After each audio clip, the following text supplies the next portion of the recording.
como ver algunas ideas que ayuden al espíritu de este tiempo. Primero, saber que le hablamos con quienes están a cargo de, es decir, de un modo o de otro, todos son figuras que tienen responsabilidad. Ese ha sido el criterio de la invitación, o sea, decanos, encargados, jefes de zona, en fin, de alguna manera diríamos así líderes, o el desafío de ser líderes, por lo tanto en esa clave conversamos. Y también el espíritu sinodal, el espíritu de jubileo. La pregunta que se cerró, que se presentó cuando fue la segunda sesión del sínodo en octubre del año pasado, se sintetizaba cómo ser una iglesia sinodal en misión. A lo cual apenas se presentó, el Papa interrumpió y agregó que cómo ser una iglesia sinodal en misión y misericordiosa, agregó él, y de ahí en más quedó, digamos, como títulos. Cada vez que se hablaba de este tema, se hablaba de iglesia sinodal y misericordiosa, ¿no? Y para entender el espíritu del sínodo y el espíritu que tiene que ir contagiando lo nuestro, el Papa se fue un poco a las fuentes, y a la fuente en este caso es el Concilio Vaticano II, ¿tá? Y para eso se valió de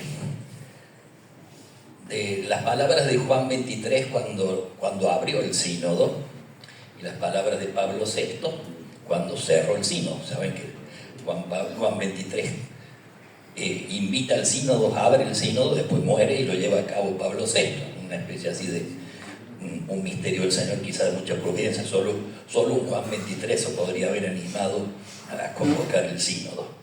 En discernimiento ignaciano se dice que es una elección de primer tiempo. Una mañana Juan XXIII se levantó, se despertó, se sentó a tomar el desayuno con su secretario, que era un cura de Don Oriones, y le dijo algo así, no sé si fue exacto la frase: anda a comprarte medio kilo de criollito, tráeme la leche, fíjate, págale al verdulero y vamos a convocar concilio.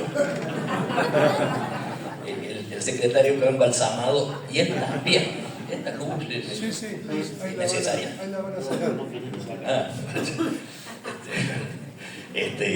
Por lo tanto fue así, y después se confirmó, digamos, quedó ahí. Así que se llama en espiritualidad elección de primer tiempo, donde la persona queda confirmada sin dudar ni poder dudar. San Pablo, en fin, distinto. Y Juan XXIII, cuando abre el concilio, dice: en nuestro tiempo la Iglesia prefiere usar la medicina de la misericordia y no empuñar las armas de la severidad. La Iglesia quiere mostrarse madre amable de todos, benigna, paciente, llena de misericordia y de bondad para con los hijos, sobre todo para con los hijos separados de ella. Y en el mismo horizonte, en la misma clave, Pablo VI, al concluir el concilio, se expresaba de esta manera: queremos más bien notar cómo la espiritualidad, el espíritu de nuestro concilio ha sido principalmente la caridad. La antigua historia del samaritano ha sido la pauta de la espiritualidad del concilio. El concilio ha enviado al mundo contemporáneo, en lugar de deprimentes diagnósticos, remedios alentadores.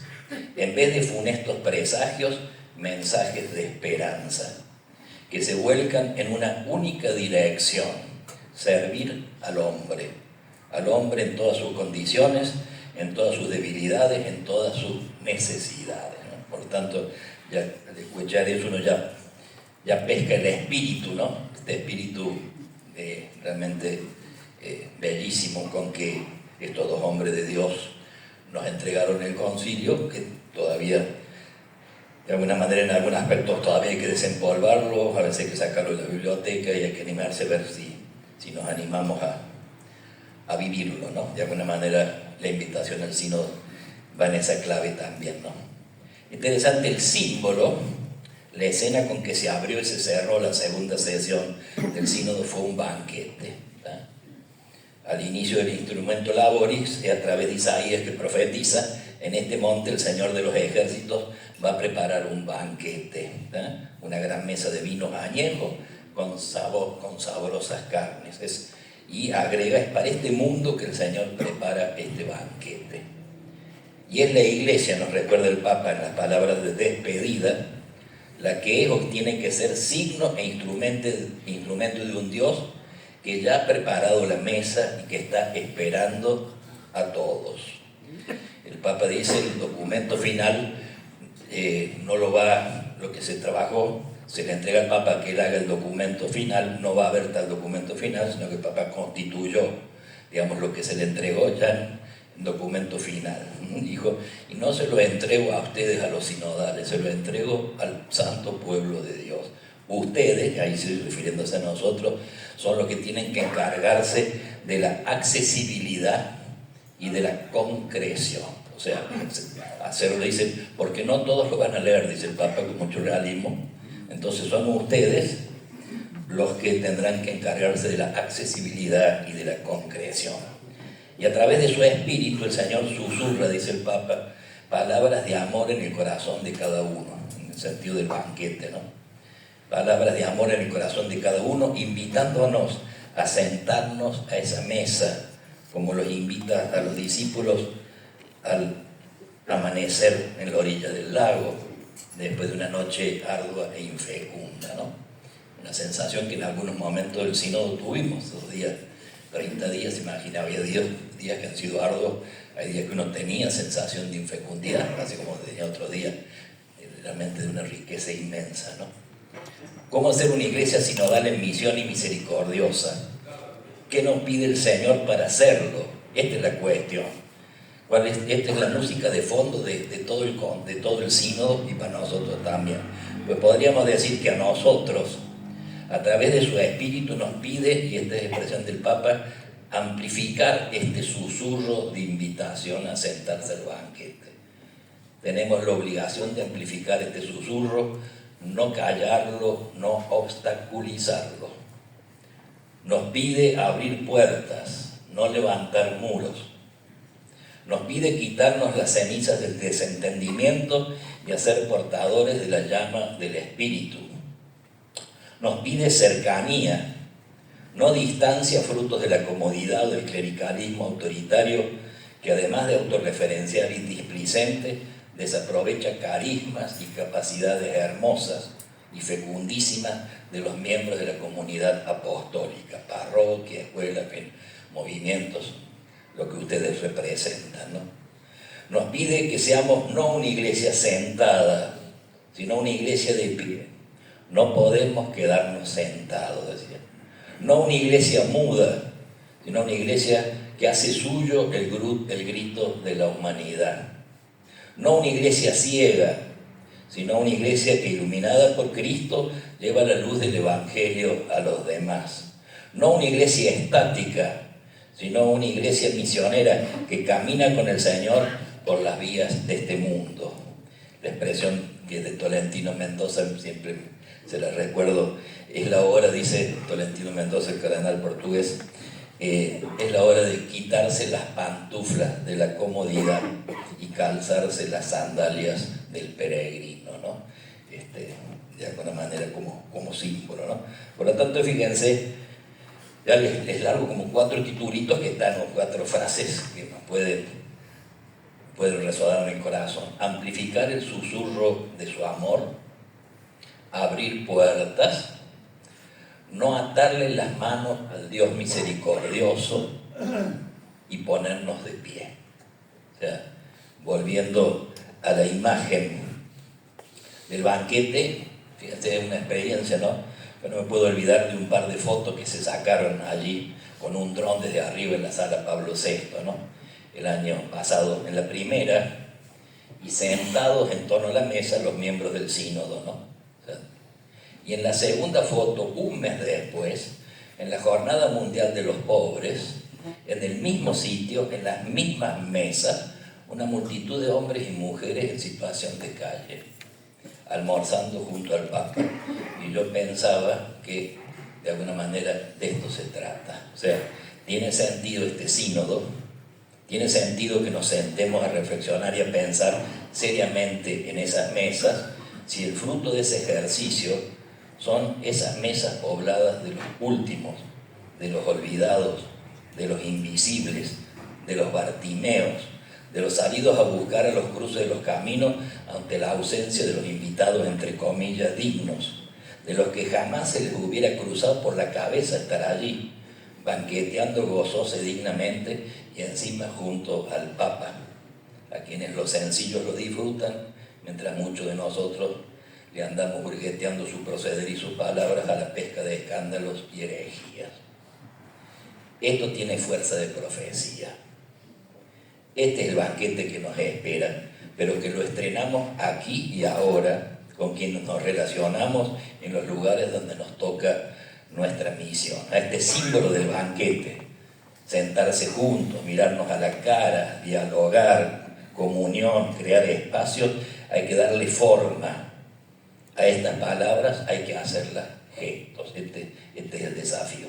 Si algo hoy es más necesario que nunca en una persona que dirige, ustedes o nosotros, que coordina un equipo, es su capacidad de cuidar, cuidar a su gente, la cultura del cuidado, la espiritualidad del cuidado. Está claro que debe ser eficiente en su trabajo, saber acerca de lo que tiene entre manos, ser resolutivo, pero también y sobre todo debe saber cuidar. Un buen líder, un buen dirigente, una buena dirigente, descubre en cada uno de los que tiene a su cargo el talento que lo hace único, motivándolos a compartirlo, ¿no? Un buen dirigente, una buena dirigente, hace equipo, aúna esfuerzos, alienta, corrige con ternura, encamina con firmeza, escucha, recula si es necesario, se pone a la cabeza para dar ejemplo y no pierde de vista la retaguardia. Y si alguno cae, se acerca, auxilia, consuela y hace creer al equipo que la caída es de todos y que entre todos se levantarán. Acá, al ir escuchando, por supuesto, el desafío, como dice San Ignacio, es refletir para sacar provecho. Lo que escucho, contemplo, bueno, vuelve sobre uno, ¿no? Propio de ese líder es cuidar, es no bajando conceptos, no dando recetas o leyes vacías, sino involucrándose, estando, como dice Pablo, riendo con los que ríen, llorando con los que lloran. Un buen líder es alguien que no nos usa, que de verdad nos quiere, alguien que se aprende nuestro nombre y hasta los tatúa en la palma de su mano, que nos lleva con su callado firme a la comunidad, en donde se vive y se retosa en la misión recibida y con los hermanos que Dios mismo nos ha dado, ¿no? Cualidades o características de este liderazgo, ¿cuál sería? Fundamentalmente la credibilidad, ¿verdad? Que los súbditos, los que dependen de nosotros, como dice casi con miedo y con vergüenza, pero que los súbditos tengan tal concepto de quien los conduce, quien los dirige, que su superior o su líder, su jefe, póngale el nombre que quiera, sabe, quiere y puede bien regirlos en el Señor. Y la credibilidad nace primeramente de la coherencia. Sea el primero en vivir lo que enseña. Disponibilidad de obedecer, disponibilidad de renunciar a sus propias ideas cuando sea necesario. Esto, por eso se dice, el Papa suele decir que no hay escuela de pastores, sino que la escuela de pastores es ser buena oveja, ¿no? El buen pastor es el que antes ha sido buena oveja, pastorea el que se deja pastorear. Por lo tanto, la credibilidad nace de la coherencia y nace de la competencia, es decir, de la capacidad para el cargo. Y para eso hace falta estar bien formado, una formación espiritual, una formación humana, ¿no? El cuidado implica el diálogo y la escucha, otro de los verbos que fue muy fuerte. Amor manifestado en el respeto a la persona, darle su espacio personal, valorarla como se merece, escuchar sus opiniones, sus propuestas, comprender sus dificultades, también sus fragilidades.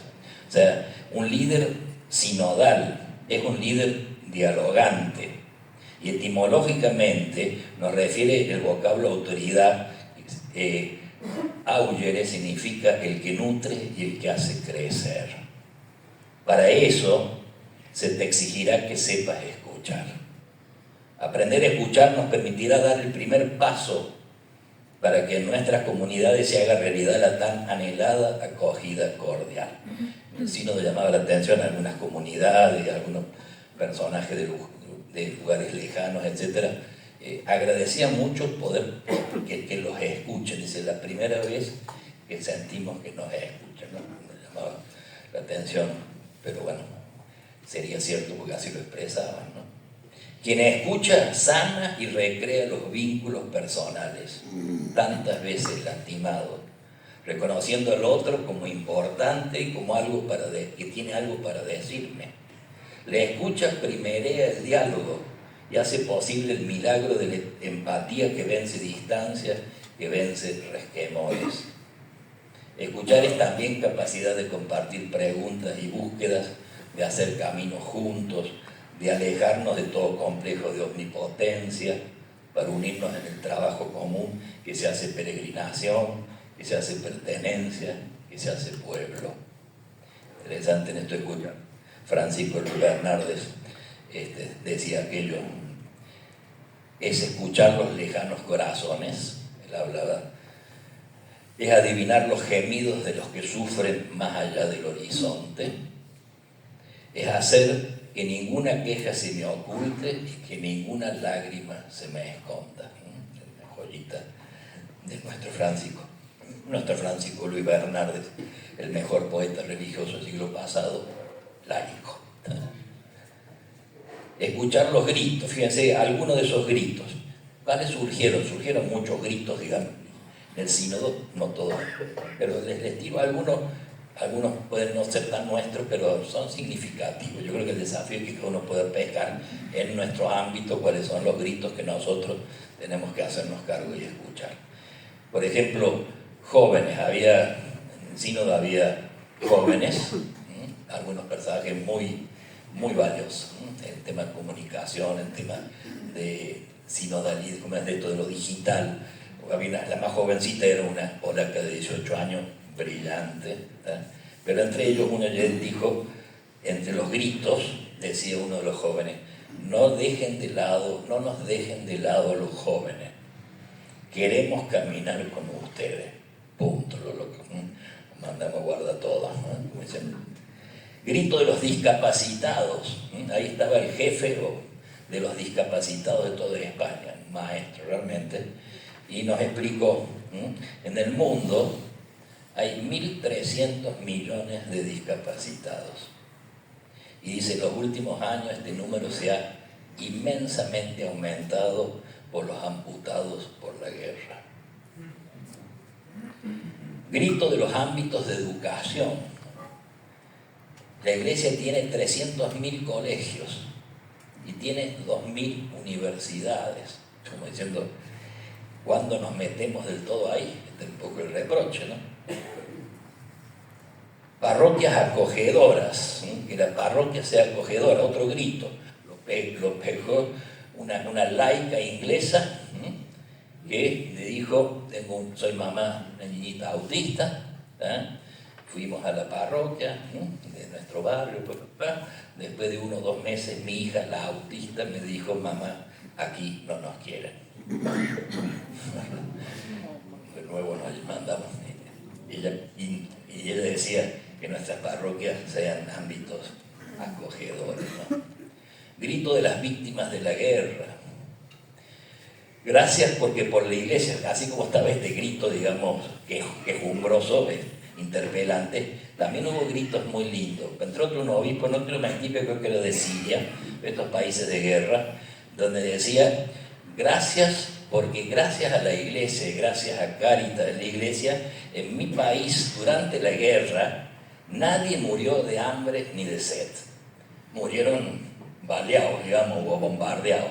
Pero yo les aseguro que gracias a la Iglesia, así como uno grita cosas negativas, sepan que en mi país nadie murió ni de hambre ni de sed gracias a la Iglesia. Bueno, ahí nos levantamos un poquito y aplaudimos como para salir de... Y el otro grito, el clamor de la naturaleza.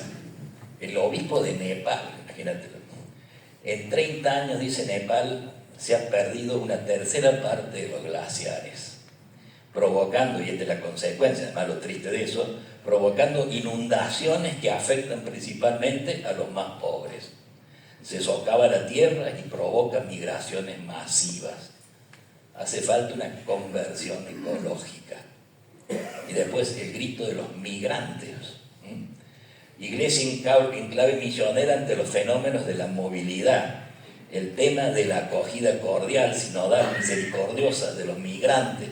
Por lo tanto, estos son algunos gritos, no tienen por qué ser los nuestros, ¿no? De todo modo viene bien saber un poco qué, algunas de las cosas que salieron allí. Pero en todo caso, volviendo sobre nosotros, ¿cuáles son nuestros gritos? ¿No? ¿Cuáles son nuestros gritos? Propio del líder, propio de quien conduce, es el discernimiento, que es la principal tarea de gobierno. Creatividad para planificar, habilidad para imaginar nuevos proyectos. Valentía e inventiva que nos libera de quedarnos quietos esperando que la gente venga a nosotros. ¿Cuál es nuestra misión hoy? ¿Qué nuevos retos tenemos que afrontar? Esto es lo que hay que rumiar y discernir. ¿Cuáles son los lugares? Ahí también apareció Tagle, el filipino, hablaba de que la iglesia allá había tomado los lugares no clásicos o no lógicos, entonces tenían toda una predicación en los shopping, en los tribunales, en todos los lugares donde uno normalmente no iría. Y después se paró una monja, muy monja, y dice, el lugar donde yo siento más fuerte de evangelización, uno imaginaba que iba a decir que se yo en la universidad, es mi clase de karate. Soy cinturón negro de karate. De ahí nadie le discutió nada. Además vos la veías todo, soy cinturón negro de karate. Bueno, parece, no hay ningún lugar donde yo sienta que más evangelizo y que más bien me hace que cuando yo estoy en clase de karate. Interesante. El líder es un hombre que se renueva, un hombre o una mujer que se renueva, que supera la rutina, que no se siente prisionero de hábitos rutinarios, y ello aumenta su capacidad de aceptar los cambios necesarios, las opiniones diferentes de la propia, ¿no? O sea, siempre se hizo así, esa ventana en realidad nunca se abrió. Bueno, en fin. El líder estudia de continuo los objetivos apostólicos. ¿Cuáles deben ser hoy las prioridades? Y preguntarse si no convendría modificarlos. Por otro lado, tenemos que mirar la realidad. Uno dice, ¿desde dónde miramos todo esto, no? Y el desafío es que no sea desde arriba, sino desde los costados, desde los que están al margen, porque allí ha querido poder instalar su domicilio el Señor. Desde allí Dios nuestro Señor nos mira y nos llama a ayudarlo, desde los hambrientos, los sedientos, los migrantes, los enfermos, Mateo 25, ¿no? Desde la mirada compasiva de los buenos samaritanos y los ojos entrecerrados de los apaleados del camino. Nos mira y nos llama desde la mirada expectante de las samaritanas, que junto al pozo de la vida siguen buscando el agua viva. Nos mira desde la mirada dolorida de las viudas de Naín y de la mirada ávida de las hemorroísas que han perdido todo menos la fe. Peregrinos de esperanza, ¿no? Creemos en un Dios en salida, que se acerca a todos los que sufren, que es buena noticia y esperanza para todos. Un Dios que nos empuja a que no nos quedemos cómodos con lo nuestro, con lo ya logrado, con nuestras obras. Un Dios que sale a buscar, un Dios en expansión, no un Dios en repliegue. Un Dios que nos pide una cercanía real con los pobres, llamados a ser amigos de los pobres, a escucharlos, a interpretarlos y a recoger la misteriosa sabiduría que Dios quiere comunicarnos a través de ellos. Esta actitud va a contracorriente lo que es normal en el mundo, en el que, como dice el Coelet, la sabiduría del pobre se desprecia y nadie hace caso a sus consejos. Junto a los pobres podemos aprender lo que significan esperanza y valentía. Y vuelvo a Tolentino Mendoza, el portugués, la humanidad que hay en nosotros necesita ser abrazada siempre, pero con mucho más razón cuando está herida, cuando siente como si estuviera leprosa, disminuida, sofocada por la exclusión y el estigma, hecha añicos, y sin saber cómo rehacerse, aislada como una isla de dolor. Y ese servicio debe ser de calidad y con rigor. No puede ser un servicio pobre, sino que debe ser un servicio lúcido, con voluntarios valiosos capaces de articular sensibilidad, organización y compromiso en la acción. No podemos esperar a que llamen a nuestras puertas. Es urgente que vayamos nosotros a encontrarlos en sus casas, en los hospitales, en las residencias asistenciales, en las calles, en los rincones oscuros, donde a veces se esconden, en los centros de refugio y de acogida. Ernst Bloch, cuando hablaba del carisma del líder, vuelve un poco a la figura del líder. Esto hasta aquí era desde dónde mirar un poco lo que tenemos que ir pensando, ¿no? Bloch dice que el líder tiene algo de profeta, y el profeta ve lo que el grupo todavía no ve. No es que sea brujo, ¿no? Sino que alguien que sabe mirar más allá en la dimensión cotidiana del trabajo. Tiene algo de cantor, dice. No se detiene tanto en lo que un grupo todavía no alcanza, sino que prefiere resaltar lo que ya alcanzó para celebrarlo. Tiene algo de sanador, porque en el camino de un grupo comprometido con una empresa hay siempre gente que sufre, personas que saben acercarse a las personas heridas y desanimadas y alentarlas para seguir adelante. Y esto es lo propio del líder, una persona capaz de articular los objetivos, de generar entusiasmo, pasión, de saber armonizar y coordinar los otros carismas, ¿no? Y la otra imagen, así como hablábamos del banquete, el otro símbolo es la orquesta, diríamos así, una orquesta sinfónica donde hay un director y solo un director. En la orquesta unos instrumentos tienen más presencia que otros, pero todos son necesarios. Violines primeros y violines segundos que están para complementar, para dar más realce, más plenitud, no solo los primeros violines, sino la labor de toda la orquesta. En una organización hacen falta segundos violines. Yo me acuerdo, siendo estudiante, Bergoglio nos mandaba para ver si nos entraba algo de cultura al Teatro Colón, ¿no? Acá un niño, habremos dormido buena siesta con un niño allá, nos habían regalado un palco que estaba justo arriba de la orquesta, que está abajo, ¿no? Los gritones están arriba, y abajo está y justo abajo, siempre me llamó la atención, había uno encargado de la percusión, que son los tambores grandotes, ¿no? Pero claro, el guaso pasaba unas 47 minutos sin hacer nada, ¿verdad? De golpe lo despertaban al tipo y volvía a dejarlo a las 2 horas de nuevo. O sea, había obras donde laburaba todo el tiempo y otras donde cada 25 minutos le pedían que pegue un golpecito. Es decir, este guaso, bueno, pero era necesario, ¿no? Este es el punto, ¿no? Cada uno, si no estuviera él, los sinfónicos, digamos, no existirían, ¿no? Bueno, traslademos un poco a lo nuestro. Cuidar constituye la relación privilegiada que nos hace humanos. La capacidad de responder unos de otros es uno de los ejes de la espiritualidad del futuro. Presencia afectiva y efectiva. Así pues, el pastor aparece como guía afectuoso, comprensivo, realista, atento a lo esencial, no iluso, que no se deje engañar y por eso vigilante, capaz de recordar y difundir esperanza.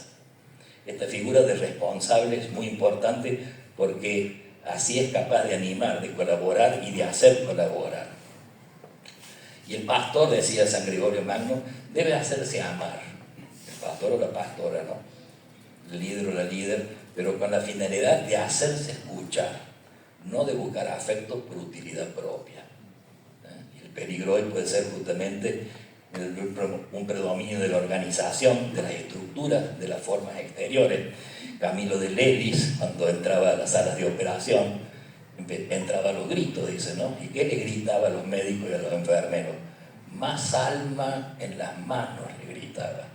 Más corazón en las manos, le gritaba, diciendo esto. Finalmente, cuidar la unidad propio de quienes conducen es cuidar la unidad. O sea, en toda comunidad lo que une es el amor, ¿no? Ese vínculo principal que es el amor tiene 2 medios principales. Uno es la humildad y la otra es la superación de toda ambición. Humildad, que no es arrinconarse, declarándose inútil, sino que es hacerme cargo del sitio y la misión que a partir de mi carisma me pide que yo ponga al servicio. Y a la vez quien conduce pesca el carisma de los demás y lo pone en su sitio, diríamos así. Y superación de toda ambición, es decir, es cierto que muchos no son para nada ambiciosos, pero interesante, San Ignacio, hombre realista, prefiere hablar de superación de toda ambición. Es decir, el desafío no es negarla o no tenerla, sino el vencerla. Ambición de poder, ambición de riqueza, ambición de ser tenido en cuenta, ambición del aplauso, lo que sea. No hay nada más importante en una obra, ni nada más frágil que la unidad, más fácil de romper. Ignacio le llama esto unión de los corazones. Y cuando nos enfermamos en la unidad, empezamos a ser infecundos. Se arman los grupitos ideológicos, o vivimos añorando otros tiempos, o vivimos soñando tiempos no reales, o vivimos sintiendo que me estoy desperdiciando, o que me desperdicia la comunidad, o caemos del inconformismo, que suele tomar la forma de la murmuración o el chisme. Conclusión, a modo de resumen, hablaría de las condiciones para ser líder con ciertos aforismos, que por supuesto son todos robados, ¿no? Para un buen liderazgo hace falta un sentido de finalidad, es decir, hace falta una visión. Sin visión no hay líder. Existe una frase famosa latina atribuida a San Ignacio: no tener miedo al sueño grande y a la vez cuidar el pequeño detalle es signo de Dios. De alguna manera, la mirada grande, el sueño grande, el apostólico, ¿no? Y a la vez también el cuidar el pequeño detalle.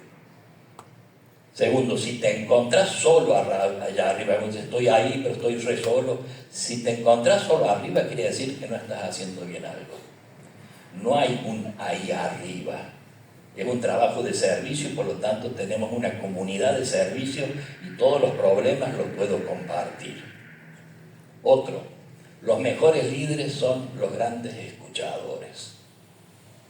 Otro, si quieres saber cómo lo está haciendo el líder o la líder, mira a su comunidad, mira a la gente, mira a sus colaboradores, sé capaz de preguntar para evaluar.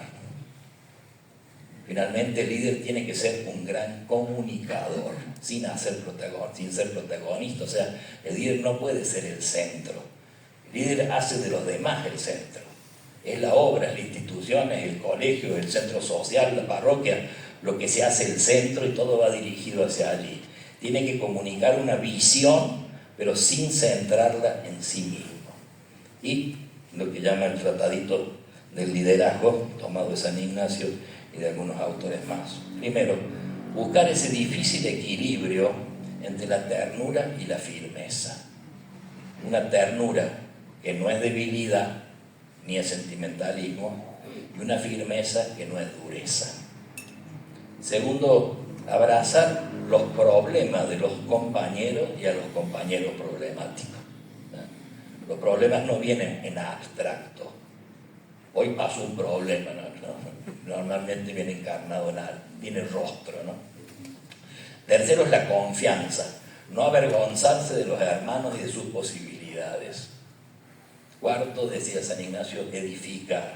¿Qué significa?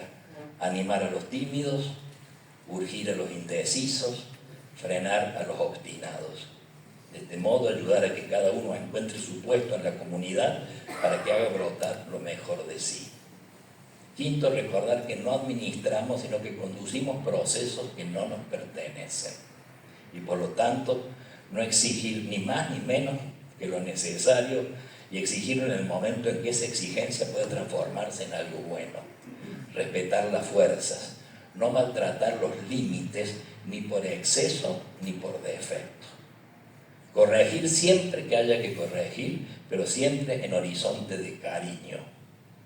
Ser lazo de unión. Finalmente robamos a Juan XXIII su regla de gobierno y se la roba a los romanos, ¿no?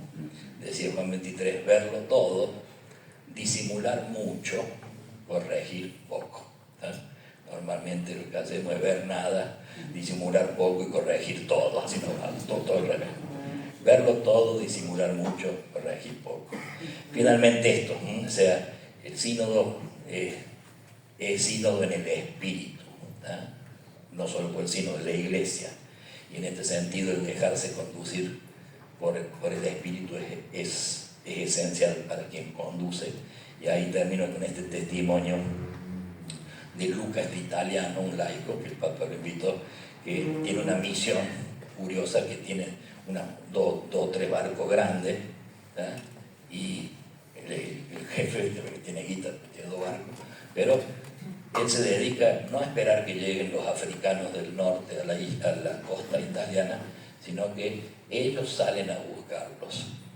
De tal manera que salen de la costa, el paso criticado que muchas veces ponían 1000 impedimentos para que no salgan, de ahí, de Francia, de otro lado, pero en Italia, ¿no? Y eso que Italia fue de las más generosas, ¿no?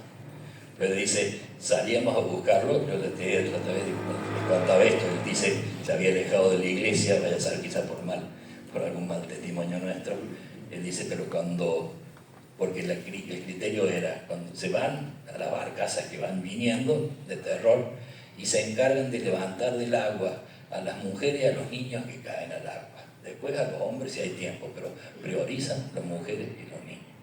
Y él dice, el día que yo, después de muchos años de estar en la iglesia, saqué al primer niño del agua y lo abracé, muerto de frío, dice, no muerto, pero muerto de frío como expresión, sentí que allí estaba Cristo y que me decía, volvé.